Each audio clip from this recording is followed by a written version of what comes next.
أشهد أن لا إله إلا الله وحده لا شريك له وأشهد أن محمدا عبده ورسوله أما بعد فأعوذ بالله من الشيطان الرجيم بسم الله الرحمن الرحيم الحمد لله رب العالمين الرحمن الرحيم مالك يوم الدين إياك نعبد وإياك نستعين اهدنا الصراط المستقيم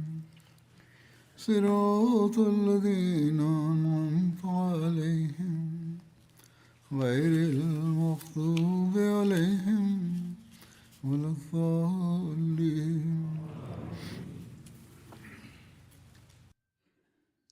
Hazrat Amirul Muminin Mwenyezi Mungu amsaidie sana anasema, nilikuwa naeleza kuhusu vita ya Tabuk. Leo nitaeleza maelezo mengine ya safari hii. Wakati huu imeelezwa habari za wanafiki, namna walivyojaribu kumuuzi Mtume sallallahu alaihi wasallam. Maelezo yake ni kama hivi ya kwamba nyuma ya pazia ya vita ya Tabuk kimsingi ilikuwa njama ya Mayahudi wa Kristo na wanafiki kwa pamoja, ambapo mipango yao iliposhindikana kutoka kila upande, nao hawakuweza kufanikiwa katika kuangamiza Islam na Mtume sallallahu alaihi wasallam. Mipango yao ya kumua Mtume sallallahu alaihi wasallam pia ikashindikana mara kwa mara. Hivyo mpango wao huo ulikuwa ni silaha yao ya mwisho, na kama msaada na nusura ya Mwenyezi Mungu isingekuwepo kama ilivyokuwa zamani, hakuna shaka lolote kwamba jaribio hilo lingethibitika kuwa yenye mafanikio, kwani kwenye kila hatua maangamio ya Waislamu yalikuwa ni jambo la yakini. Tumeshaona tayari wakati walipofanya juhudi na njama, lakini Mungu ambaye aliwajalia Waislamu ushindi na ufaulu katika medani ya Badr na kisha hadi vita ya Hunain, msaada na nusura yake ikaendelea kuwasaidia Waislamu, na Mtume sallallahu alaihi wasallam alihifadhiwa na kulindwa kwenye kila wakati wenye hatari na Mwenyezi Mungu subhanahu wa taala. Matukio ya namna hiyo yakarudia tena hapa. Safari kutoka Madina hadi Tabuk ilikuwa ni safari ya bonde la mauti. Katika hali kama hiyo, kufika Tabuk kwa usalama na amani na kisha safari ya kurejea Madina ilikuwa imetosha ili kuwacha wanafiki katika hali ya butwa. Kisha kukimbia kwa majeshi yaliyosaidiwa na Kaisari wa Roma au kwa sababu ya hofu kutokuja kupambana na Waislamu, hilo lilikuwa ni jambo jingine la kuwashangaza. Na kisha kaumu mbalimbali za adui waishio mipakani mwa Arabuni kufika kwao kwa Mtume sallallahu alaihi wasallam baada ya kushikwa na haiba, na kisha kumwomba Mtume sallallahu alaihi wasallam kufanya suluhu na kukubali kulipa jizia. Matukio yote kama hayo yalizifanya njama zote za wanafiki kushindikana, kwani wanafiki hawakuwa na fikira hata kidogo kwamba pamoja na Mtume sallallahu alaihi wasallam muislamu yote anaweza kurejea Madina kwa usalama. Hivyo sasa jeshi hili la watu 30,000 likipeperusha bendera za ushindi na nusura chini ya uongozi wa mtume wake mpendwa, lilianza safari ya kurejea Madina. wanafiki wakaona kwamba ni muhimu kurusha mshale wao wa mwisho kutoka podo lao, nao ulikuwa ndio huu kwamba hata kama itoke nini, nabii akram sallallahu alaihi wasallam hatakiwi kurejea madina kwa amani, mungu apishe mbali. Na kwa ajili yake wakapanga mpango wa kuumua mtume salallahu alaihi wasallam, bali yawezekana kwamba njama hiyo itakuwa imeshapangwa tayari kabla, kama hatua ya mwisho, kwamba moja waislamu wataangamia na kufa katika njia ya Tabuk, lakini kama wakisalimika na kuanza kurejea Madina basi waangamizwe njiani. Na hiyo inaweza kuwa sahihi, kwani viongozi wote wakubwa wa wanafiki hawakuwa pamoja, bali kundi moja la wanafiki walikwepo katika jeshi hili, ambao katika kila muda na kwenye kila hali waliendelea kusambaza propaganda dhidi ya Waislamu, lakini wasingeweza kuchukua hatua kubwa kama hiyo mpaka wawe wameshapanga tayari hapo kabla. Kwa vyote vile wao walitekeleza njama yao hiyo hatari, kwamba wakati wa kurejea kulikuwa na njia moja ambapo njia mbili zilikuwa zinatoka kuelekea bondeni. Njia moja ilikuwa pana na safi na nyingine ilikuwa finyu, ambayo ikipita katikati ya pango moja ndefu ilikuwa inafika mbele, na hiyo ilikuwa ni njia ya mkato, na jeshi la Waislamu ilikuwa wapitie kutoka pango hilo hilo. Wanafiki wakafanya njama hii kwamba jeshi hili zima litakapopita juu ya mlima, watu wengi watakwepo kule, na katika muda ule ambapo kutakuwa na giza la usiku vile vile, safari ilikuwa ni ya usiku. Wakati ule wanafiki hawa watajumuika karibu na ngamia ya mtume, na kwa njia yoyote iwayo ngamia wa mtume salallahu alaihi wasallam atasukumwa upande wa kona ya mlima na kamba za tandiko zitakatwa. Hivyo ngamia huyo, mungu apishe mbali, atamwangusha mtume salallahu alaihi wasallam kwenye shimo la mlima, au pamoja na mtume saa salam ngamia ataanguka kwenye shimo, na kwenye giza la usiku tukio hilo litachukuliwa kama ajali, na hakuna atakayelichukulia kama ni mpango wa mauaji.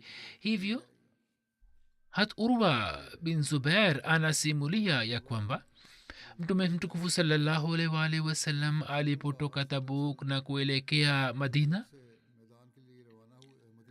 kundi moja la wanafiki waliamua kuumua yeye, na wakapanga mpango huu ya kwamba watamwangusha mtume salallahu alaihi wasallam kutoka mlima fulani akiwa njiani. Lakini wakati ule ule Mwenyezi Mungu akamfunulia mtume salallahu alaihi wasallam kuhusu njama hiyo ya wanafiki, na mtume salallahu alaihi wasallam akatangazisha kwa watu wote kwamba hakuna yote atakaenda upande wa mlima isipokuwa mtume sallallahu alaihi wasallam mwenyewe na maswahaba zake watatu. Alisema kwamba nitaenda mimi tu na wengine wote waende upande wa medani. Maswahaba walikwenda pamoja naye, majina yao ni kama haya: hat Huzaifa bin Yaman, hat Hamza bin Amr Aslami, hazrat Ammar bin Yasir. Na kuhusu jeshi lililobaki alisema kwamba wao watapita katikati ya medani pana iliyo karibu na bonde. Kwa sababu ya tangazo hilo la ghafla la kubadilisha njia, wanafiki wakaona njama yao imeshindikana, lakini hata hivyo hawakujizuia kutekeleza nia yao mbaya, na mara moja wakachagua watu 12 au 15 na wakapanga mpango kwamba watu hawa wafiche uso wao kwa kitambaa na waende haraka upande wa mlima, na sawa na mpango uliopangwa tayari waanze kumkimbiza ngamia, na wakimwogopesha wamkimbize ili Mungu apishe mbali ajali ile itokee ambayo walikuwa wanaitarajia kutokea. Hivyo wakafanya hivyo. Katika muda kama huo mtume alipokuwa akitembea kwenye mlima akasikia sauti ya watu, nao walikuja karibu yake na wakamwogopesha ngamia yake, na kwa sababu ya hofu baadhi ya vifaa pia vikadondoka chini. Hivyo mtume salallahu alaihi wasallam akamwamuru hatu huzaifa kwamba kwa kuwashambulia wanafiki hawa wakimbizwe. hatu huzaifa akaanza kupiga vipando vyao kwa fimbo na akasema kwamba eni maadui wa allah, ondokeni kutoka hapa. akaanza kupiga vipando vyao. wanafiki hawa wakajua kwamba nabii karim sallallahu alaihi wasallam ameshajua tayari kuhusu njama yao, nao walikuwa hawataki kutambuliwa. hivyo wakashuka chini haraka haraka na wakaenda kujichanganya katika jeshi. hata huzaifa akamjia mtume sallallahu alaihi wasallam na mtume alisema kwamba huzaifa, sukuma kipando changu kutoka nyuma, kwani alikuwa ameogopa, na ewe Ammar, wewe umwendeshe kutoka mbele, ili ngamia aliacha njia aje kwenye njia sahihi. katika riwaya moja inapatikana hivi ya kwamba hata huzaifa anasimulia ya kwamba tulipofika kwenye mlima, watu 12 wakamzuia kwenye mlima ule. nilipomwambia mtume sallallahu alaihi wasallam, mtume sallam akawaita, nao wakakimbia mbio. mtume sallallahu alaihi wasallam akatuambia kwamba je, nini umewatambua? tukasema kwamba ya rasulullah sallallahu alaihi wasallam, sisi hatukuwatambua, kwani walikuwa wamevaa hijabu na kulikuwa na giza vile vile, lakini tumetambua vipando vyao. waarabu walikuwa wanajua sana kuhusu vipando. mtume alisema kwamba watu hawa watabaki mawanafiki hadi kiama, na je, mnajua nia yao ikoje? akawauliza maswahaba walikuwa pamoja naye. tukasema kwamba hapana, hatujui nia yao. mtume alisema kwamba walikuwa wamefunga nia ya kumwangusha mtume wa allah kwenye mlima, kwenye shimo. sisi tukasema kwamba je, wewe hutatuma ujumbe kwa makabila ya watu hawa kwamba kila kaumu itume kichwa cha mwenzake kwako, yani waadhibiwe, wauawe? mtume akasema hapana, mimi sitaki kwamba watu warabuni waanze kuzungumzia kwamba muhammad sallallahu alaihi wasallam ni muaji wa kaumu yake. sawa na baadhi ya riwaya, mtume sallallahu alaihi wasallam alikuwa juu ya ngamia yake, ndipo wahyi ikashuka juu yake. hata Huzaifa alikuwa amesimama karibu. mtume sallallahu alaihi wasallam akamwita kwamba ni nani? ye akasema kwamba mimi ni Huzaifa. mtume sallallahu alaihi wasallam alisema kwamba mimi nataka kuongea nawe jambo moja la kisiri, usieleze kwa watu. kisha mtume sallallahu alaihi wasallam akataja majina ya washambuliaji hawa wote na akamwambia kwamba mimi nimekatazwa kuswali jeneza yao na hawa ni wanafiki. sawa na riwaya, mtume sallallahu alaihi wasallam alimwambia majina 12, 13 au 15, kwani mtume sallallahu alaihi wasallam alikuwa amemwambia Huzaifa kwamba usieleze kwa watu siri hiyo. hivyo Huzaifa hakutaja majina yao kamwe hadi katika zama ya ukhalifa wa umar. umar alipojua kwamba Huzaifa ni shahidi wa tukio lile na anajua majina yao, umar akashika njia hii kwamba kama kuhusu mtu fulani angepata mashaka, basi umar alikuwa anamchukua Huzaifa pamoja naye na kwenda kuswali jeneza yake. mtu fulani akifa miongoni mwao na umar angepata mashaka, alikuwa anamchukua Huzaifa pamoja naye kwa ajili ya jeneza, na kama Huzaifa angekataa kwenda pamoja na umar alikuwa anaelewa kwamba hawa ndio watu wale na alikuwa haendi kwenye jeneza yao. sawa na riwaya moja ya Sahih Muslim walikuwa 14, 15, lakini pia kuna ufafanuzi kwamba 12 walikuwa wanafiki walioshiriki katika njama ile, na 3 walikuwa maswahaba wengine ambao walikuwa wamepanda juu ya mlima, lakini walikuwa hawakusikia tangazo la mnadi kwamba badala ya kushika njia hii, njia ya medani ishikwe. hivyo wao wakapewa msamaha. asubuhi ilipotokea, kiongozi wa kabila Aus Usaid bin Huzair akamjia mtume sallallahu alaihi wa alihi wasallam. mtume salallahu alaihi wasallam akamwambia kwamba usiku uliopita baadhi ya wanafiki walikuwa wamenuia kwamba watanifuata kwenye mlima na katika giza la usiku watakata kamba ya usiku ngamia na watampiga sindano fulani ili atembee kwa haraka mpaka wataniangusha kutoka ngame yangu. Hapo usaid akasema kwamba ya rasulullah sallallahu alaihi wasallam uamuru kila kabila kwamba yote ambaye ameshiriki mpango huu wao waamue. Na akasema kwa jaziba kwamba ya rasulullah sallallahu alaihi wasallam watu hawa je wataachwa hivi hivi? Je hatutachukua kisasi kutoka kwao? ilhali wanafiki leo ni wachache na wamekwisha zalilika tayari na islam imeimarika. mtume salallahu alaihi wasallam alisema kwamba mimi sipendi ya kuwa watu waseme kwamba vita kama imekwisha baina ya mtume na washirikina. muhammad salallahu alaihi wasallam ameanza kuwaua maswahaba zake. hatu said akasema ya rasulllah watu hawa si maswahaba zako, imekwaje kwamba wao ni maswahaba zako? mtume alisema kwamba je hawazihirishi shahada ya la ilaha illallah? hatusaida akasema kwamba bila shaka wanatamka la ilaha illallah lakini hakuna ushahidi wao wa kweli, wanasema kwa mdomo tu na hakuna ushahidi moyoni mwao. mtume alisema kwamba kwa kuwa wanakiri kalema ya shahada hata kama wanasema kwa mdomo, hiyo sitawaua. maulama wa kijina wa zama hizi ambao wanatoa fatwa ya kuwaua watu wanaosoma kalema wanatakiwa kuzingatia agizo hilo. hata musleh maud raziallah taala anhu anaeleza ya kwamba wanafiki wa madina walipojua kwamba vita haikutokea na muhammad sallallahu alaihi wasallam anarejea kwa usalama na amani, wao wakajua kwamba siri ya njama zetu za kinafiki imedhihiri kwa muhammad saa salam na sisi sasa hatutaweza kusalimika kutoka adhabu.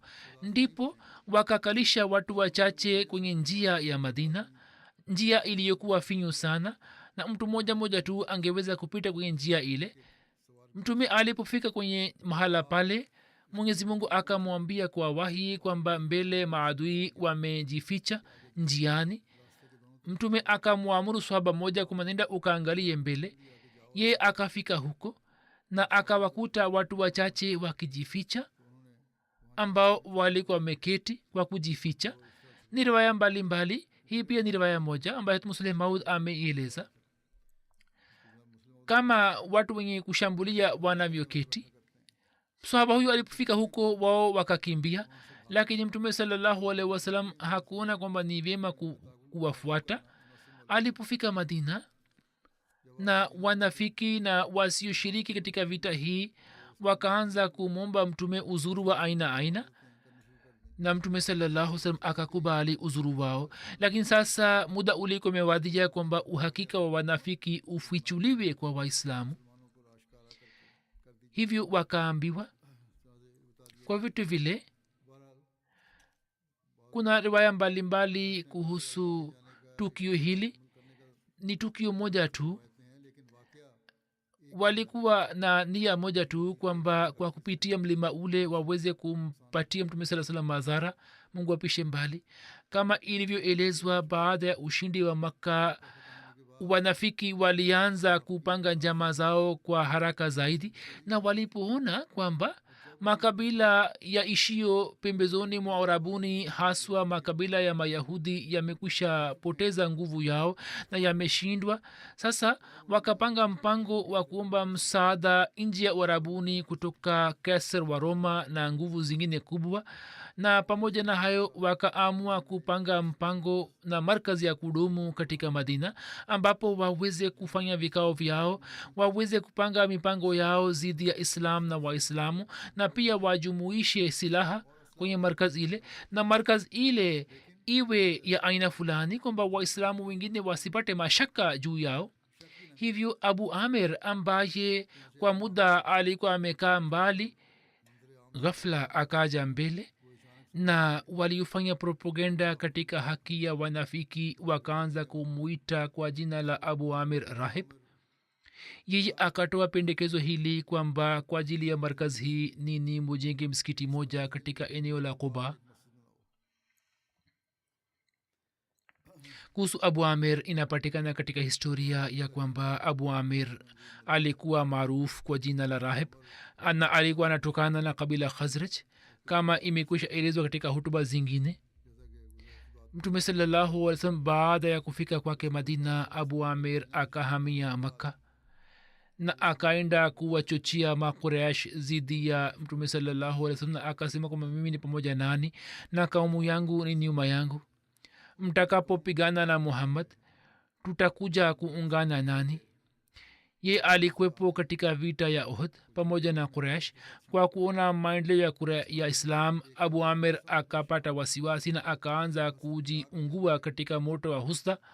ye alikuwa amechimba mashimo katikati ya medani ya uhud, na kwenye shimo moja mtume sallam alikuwa ameanguka na kupata majeraha makali. vita ya uhud ilipoanza, abu amr akawaita watu wa kaumu yake, ni watu wa kabila langu, mimi ni abu amr. lakini wao walikuwa wamesha silimu tayari. wao wakamjibu kwamba ewe fasiki, sisi hatukaribishi, na wakamkaripia na wakatuma laana juu yake. hapo abu umar akasema kwamba baada yangu kaumu yangu imeharibika. na kisha watu wengi wa kabila la banu amir ambao walikuwa na uadui na mtume sallallahu alaihi wasallam wakaenda makka, na tukio hili lilikuwa limeshtokea tayari. abu amir alipoenda, wao pia walienda pamoja naye ambao hawakuwa waislamu. idadi yao takriban ilikuwa 50. katika riwaya mbalimbali kuna habari ya kufanya dua zidi ya abu amir, kwamba mtume sallallahu alaihi wasallam alifanya dua zidi yake kwamba huyu afe mbali na watani wake, mauti ya upweke. riwaya moja inasema kwamba mtume sallallahu alaihi wasallam alipofika madina, abu amir akakutana naye na akasema kwamba ewe muhammad sallallahu alaihi wasallam, wewe unaita upande wa kitu gani? mtume akasema kwamba mimi nakuita upande wa dini hanif, ni dini ile ile ambayo we mwenyewe unadai kuitafuta. abu amir akasema kwamba je, wewe ni juu ya dini ile? mtume saa salam akasema kwamba ndiyo, bila shaka. kisha mtume saa salam akampatia mwito wa kuingia katika islam, lakini ye akakataa. akajenga husda zidi yake na akamkaripia. abu amir akamwambia mtume sallallahu alaihi wasallam kwa zihaka kwamba kati yetu yule aliye mwongo, mungu amfishe nje ya watani wake katika upweke. alikuwa anaashiria upande wa nabii saa salam.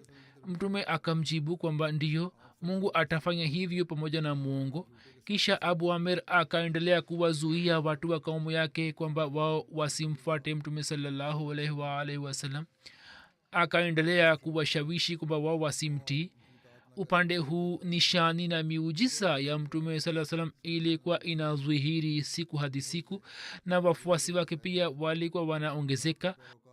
haswa watu wa kabila la banu amir walikuwa wamejiunga na islam, na kwa sababu hiyo abu amir akapata hasira zaidi. akiwa pamoja na wanafiki akajenga msikiti moja ambao katika historia ya islam unaitwa kwa jina la msikiti wa zarar, ili akiwajumuisha watu aongee nao na awazuie kumfuata mtume sallallahu alaihi wasallam. sawa na riwaya moja, abu amir aliwaambia watu wake kwamba nini mujenge misikiti, na mkijenga kituo cha kijeshi mujiandae kwa ajili ya vita. mimi nikikutana na kaisari wa roma naleta jeshi kubwa ili muhammad na wenzake wafukuzwe kutoka madina. hivyo abu amir akaenda upande wa serikali ya roma na akaenda kukutana na kaisari. akajaribu kumchochea zidi ya mtume sallallahu alaihi wasallam na waislamu, na pia akasema kwamba watu hawa ni wadhaifu na ni watu wenye idadi ndogo, wana maadui wakubwa, huna haja ya kuogopa kutoka kwao. na akamwambia kwamba kama hakuchukua hatua zidi ya waislamu, basi katika siku za usoni jambo hilo halitakuwa zuri kwa ajili ya serikali yake. Hirqal akamkalisha kwake na akamwahidi kwamba utasaidiwa. katika muda huo abu amir akaenda kuwaambia watu wake habari hii njema kwamba hivi karibuni atakuja na jeshi kubwa katika madina, hivyo nini mujenge kwa ajili yangu kituo makhsus. na kwa shabaha hiyo wanafiki wakajenga msikiti katika Quba ambao unaitwa Masjid Zarar, lakini hata tumaini lake halikutimia na abu amir katika nchi ya Siria akafa katika upweke. alikuwa amefanya dua hii zidi ya mtume, lakini dua hii ikathibitika juu yake. kuna hitilafu kwamba alikufa lini. wengine wanasema alikufa mwaka wa 9 hijiria au alikuwa amekufa mwaka wa 10 hijiria. wanafiki walipojenga misikiti huu wakaja kwa mtume sallallahu alaihi wasallam na wakamwomba mtume kwamba aende kuswali kwenye msikiti ule sawa na hikima ya Mungu. watu hawa wakaja kwa mtume sallallahu alaihi wasallam wakiwa na ombi la ufunguzi wa misikiti huu. muda ambapo mtume alikuwa anajiandaa kuelekea Tabuk, wao wakasema ya Rasulullah sallallahu alaihi wasallam, sisi kwa ajili ya wagonjwa, watu wenye haja na kwa ajili ya usiku wenye mvua tumejenga msikiti moja. tunatamani kwamba wewe uje na uswali katika msikiti ule kwa ajili yetu. mtume akasema muda huu nina shughuli na jiandaa kwa ajili ya safari, nitakaporejea kutoka safari nitaswali huko.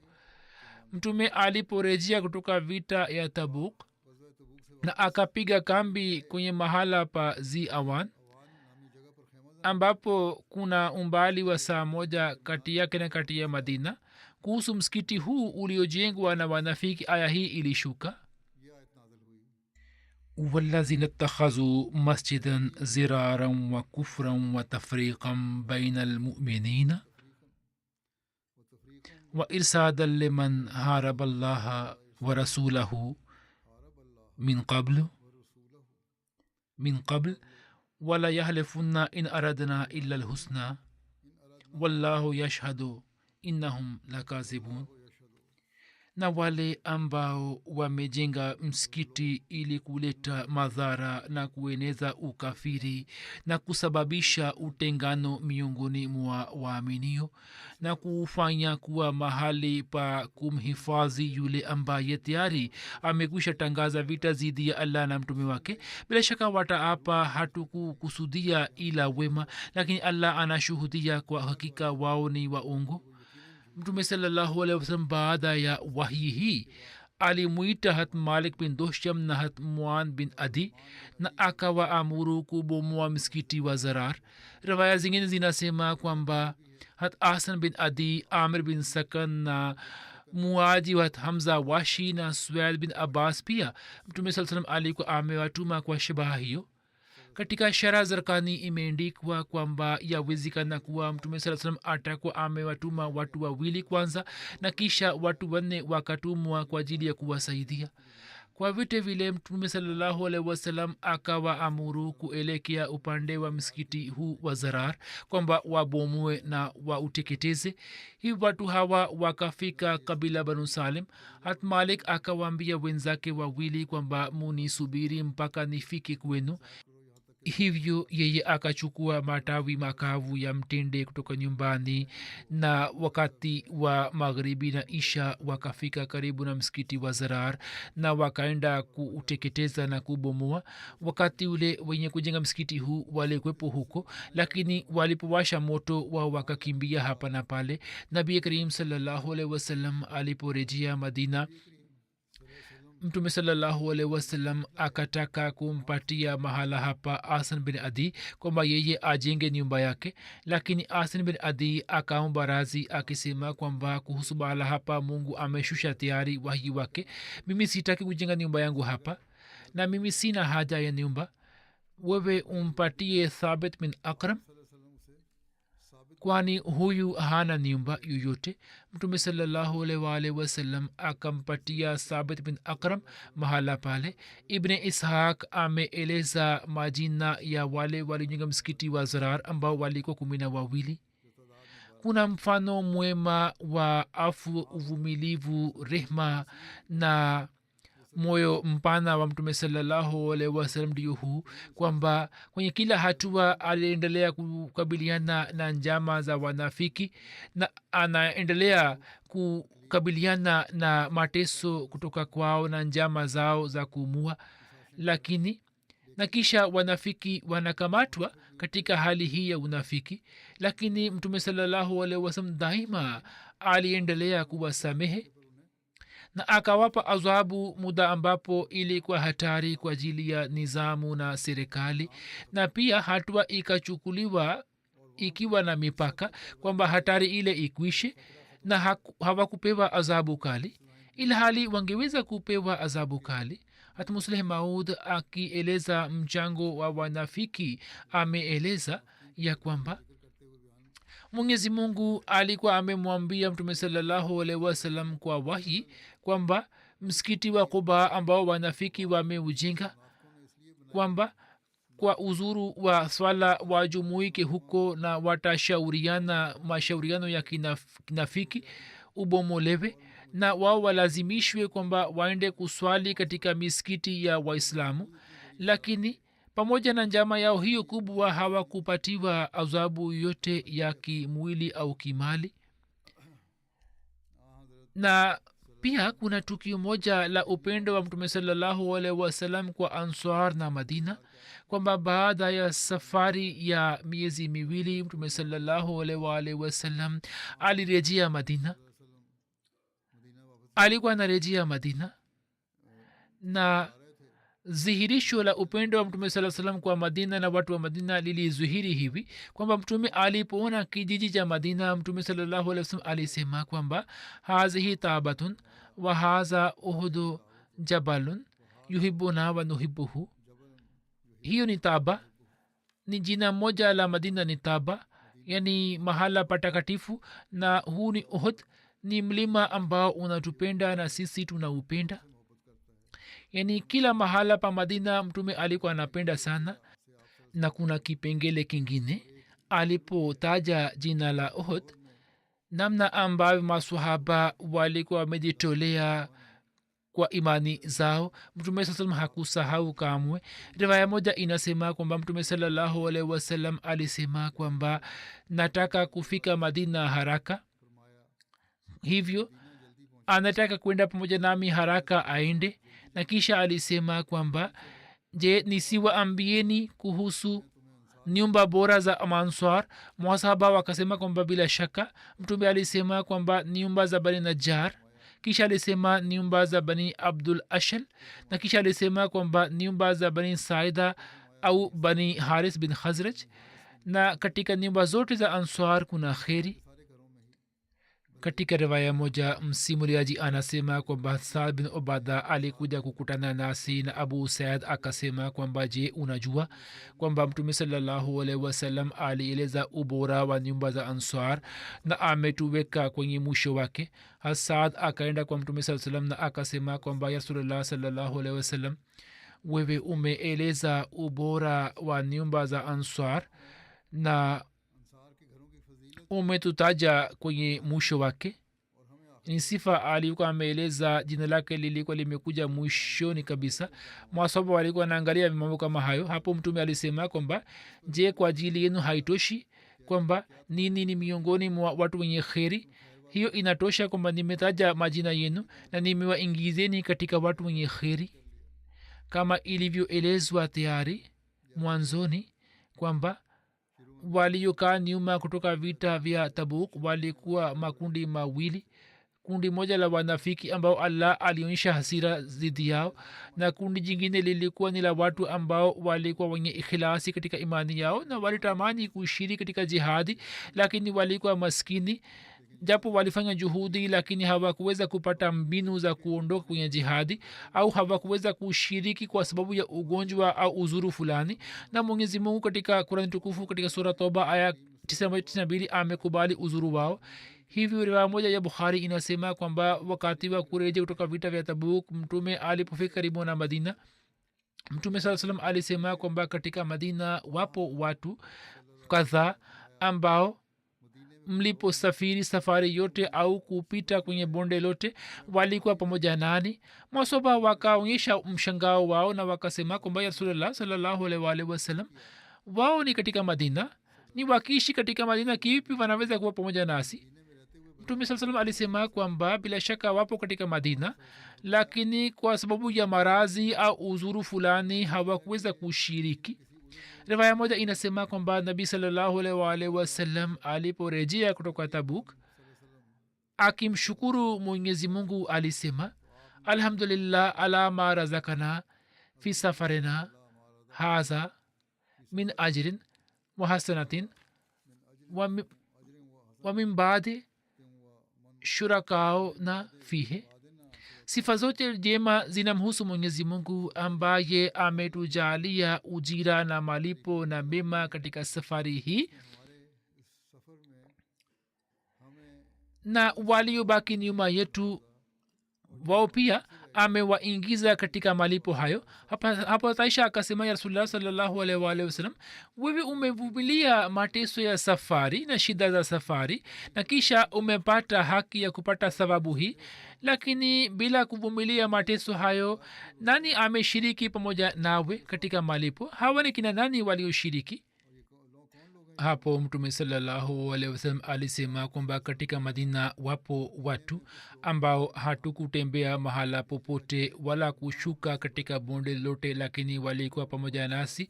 Marazi yamewazuia kuondoka pamoja nasi. Sisi ni wanajeshi wao na wao ni wenzetu wenye kukaa nyumbani, na hapa kwa dhati ambaye uhai wangu mkononi mwake, dua yao imetusaidia zaidi ya maadui kuliko silaha zetu. Maombi waliofanya katika nyumba zao ni maombi ambayo Mwenyezi Mungu ameyakubali. Wakati wa kurejea kutoka vita ya Tabuk, watu wa Madina namna walivyompokea mtume sallallahu alaihi wasallam imeandikwa hivi kwamba wakati wa kurejea kutoka vita vya Tabuk kwa ajili ya kumpokea mtume sallallahu alaihi wasallam, watu wa Madina, wanaume kwa wanawake na watoto, wote walitoka nje ya Madina ili kumwona mtume sallallahu alaihi wasallam na kumpokea, na wakaenda kujumuika karibu na sanat alwida, na wakaanza kusoma shairi kwamba talal badru alaina min saniyati alwada wajaba shukru alaina ma daa lillahi daa, yani mbala mwezi umeandama juu yetu upande wa sanatul wada, na tunawajibika kumshukuru Mwenyezi Mungu hadi mnadi yote ataendelea kubaki na ataendelea kunadi. Watu wa Madina kuonyesha upendo na mapenzi yao kwa mtume sallallahu alaihi wasallam na kusoma shairi hii na kumpokea mtume sallallahu alaihi wasallam. Habari hii imeelezwa katika sehemu mbili. Moja, mtume alipotoka Maka na kuhamia Madina, na hii ilikuwa nafasi ya pili ambapo mtume sallam alikuwa ameingia Madina wakati wa kurejea kutoka Tabuk. Baadhi ya sharihin hadis kama vile Alama Ibn Hajar Asqalani Sharh Bukhari wana fikra hii kwamba inawezekana kwamba shairi ambayo Aisha ameeleza kwenye riwaya yake inahusika na safari ya mtume sallallahu alaihi wasallam aliporejea kutoka vita vya Tabuk, kwani wakati ule katika sehemu hii ya sanatul wada watoto na watu walikuwa wamempokea, kwani wanaorejea kutoka Siria walikuwa wanapokea mahala hapa. Watu wa Madina walipojua kuhusu ujio wa mtume sallallahu alaihi wasallam kutoka vita vya Tabuk, wao kwa furaha wakatoka nje ya Madina ili kumpokea mtume sallallahu alaihi wasallam, na wakajumuika kwenye sehemu ile. Kama vile Saib bin Yazid ameeleza kwamba nakumbuka mimi pamoja na watoto wengine nilienda kumpokea mtume sallallahu alaihi wasallam katika sehemu inayoitwa Saniyatul Wada. Mtume alipokuwa amerejea kutoka vita vya Tabuk, Imam Behki ameeleza kwamba watoto walimpokea mtume sallallahu alaihi wasallam kwa kusoma shairi. mtume salallahu alaihi wasallam alipokuwa amerejea madina kutoka vita vya tabuk kwa vyote vile yawezekana kwamba shairi hizi zitakuwa zimesomwa katika sehemu zote mbili na wakati wa kurejea kutoka tabuk uwezekano ni mkubwa kwamba walisoma shairi kwani watu wa madina wakishikwa na hisia za upendo na mapenzi walikuwa wamekuja kumpokea mtume salallahu alaihi wasallam kama ilivyoelezwa kwamba hii ilikuwa ni safari muda ambapo wanafiki walikuwa wamesambaza vumi mbalimbali kwamba mtume salallahu alaihi wasallam walipojua kwamba mtume saa salam na maswaba wamerejea kwa amani huzuni yao ikabadilika katika furaha hivyo waislamu wa madina watoto wazee kina mama na wanaume wote walitoka ili kumpokea mtume salallahu alaihi wasallam kwa vyote vile yawezekana kwamba shairi hizi zitakuwa zimesomwa wakati wa hijra kutoka makka na hiyo inaweza kutokea katika sehemu zote mbili hakuna haja ya majadiliano lakini jambo hili linathibitika wazi kwamba baada ya kufika madina thamani ya upendo wa mtume salallahu alaihi wasallam namna walivyopata waislamu hiyo ilikuwa ni kubwa zaidi kuliko ile iliyokuwa wakati wa hijra inshallah yapo matukio mengine kuhusu sera nitaeleza katika siku za usoni inshallah